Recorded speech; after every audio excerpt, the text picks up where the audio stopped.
2024 সালের কলকাতা বিশ্ববিদ্যালয়ের ফোর্থ সেমিস্টারের সংস্কৃত অনার্সের সকল প্রিয় ছাত্রছাত্রীদের জন্য সংস্কৃত বিষয়ের আমি একটি সাজেশন নিয়ে এলাম। CC9 পেপারের তোমাদের সাজেশন আমি নিয়ে এলাম। এর আগের ভিডিওতে আমি CC8 পেপারে একটি সাজেশন করেছিলাম, তোমরা নিশ্চয়ই দেখেছো। যারা দেখোনি সেই ভিডিওটি অবশ্যই দেখে নেবে। সেই ভিডিওটির লিঙ্ক এই ভিডিও ডেসক্রিপশন বক্সে তোমরা পেয়ে যাবে। তোমরা যারা আমার চ্যানেলে নতুন, চ্যানেলটি সাবস্ক্রাইব করে দিও আর বেল আইকন অন করে দিতে একদম ভুল করবে না।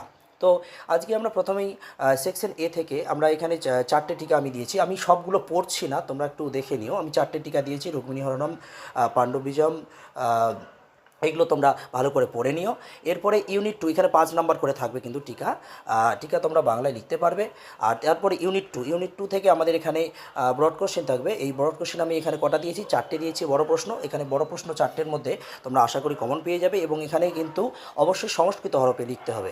এরপর 3-এর দাগের আমি শর্ট কোশ্চেন কিন্তু করিনি, বারে আগেও আমি বলেছি যে ছোটো প্রশ্নের আমি কোনো সাজেশন করি না।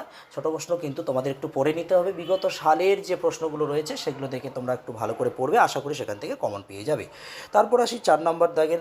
আমরা এখানে কি পেয়েছি, এখানে আমরা চারটে টিকা আমি দিয়েছি। এই চারটে টিকা তোমরা কিন্তু ভালো করে পড়লে এখানে কিন্তু তোমরা কমন পেয়ে যাবে। প্রত্যেকটা টিকার মান কিন্তু এখানে 5 করে থাকবে, সরি। এরপর আছে সেকশন বি থেকে আমাদের 30 মার্কের থাকে। তো এখানে 5 নম্বর দাগের আমি 3টে বড় প্রশ্ন তুলেছি। এখানে শিবরাজ বিজয়নম থেকে আমি 3টে বড় প্রশ্ন দিয়েছি। এই 3টে বড় প্রশ্নের মধ্যে একটা তোমরা অবশ্যই কমন পাবে।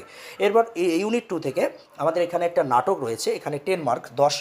তো 6-এর দাগের প্রশ্নে এখানে আমি অথকিম যে আমাদের নাটক রয়েছে, সেই অথকিম নাটক থেকে আমি 3টে প্রশ্ন দিয়েছি। সেই 3টে প্রশ্নের উত্তর ভালো করে পড়লে তোমরা কিন্তু কমন পেয়ে যাবে। এরপর ইউনিট 4-এ আমাদের এখানে কি রয়েছে, রুক্মিণী হরণম থেকে আমাদের এখানে ব্যাখ্যা রয়েছে। তো এই ব্যাখ্যা আমি 4টে দিয়েছি। এই 4টে ব্যাখ্যা ভালো করে পড়লে আশা করি তোমরা কমন পেয়ে যাবে। আর 8-এর দাগের যে আমি দিয়েছি যে ওখানে কিছু শর্ট কোশ্চেন থাকবে, শর্ট কোশ্চেন তো নয়, মানে ব্যাকরণ থাকবে। তো সেই ব্যাকরণগুলো কোথা থেকে তোমরা পাবে, সেই ব্যাকরণগুলো আমি যে 4টে ব্যাখ্যা দিয়েছি, সেই 4টে ব্যাখ্যার শ্লোকের, অর্থাৎ বিশেষ করে শ্লোকের ব্যাকরণগুলো ভালো করে পড়বে। ভালো করে পড়লেই কিন্তু সেখান থেকে তোমরা কমন পেয়ে যাবে। সেখান থেকেই ব্যাকরণ কিন্তু দেয় পরীক্ষায়। তাই এই 4টে ব্যাখ্যার ভালো করে ব্যাকরণগুলো তোমরা ভালো করে দেখে যেও, তাহলেই তোমরা কমন পেয়ে যাবে। তো খুব শীঘ্রই তোমাদের CC10 পেপার এবং SSC পেপার একটি সাজেশন আসবে। তোমরা চ্যানেলটি অবশ্যই সাবস্ক্রাইব করে রাখবে। ধন্যবাদ।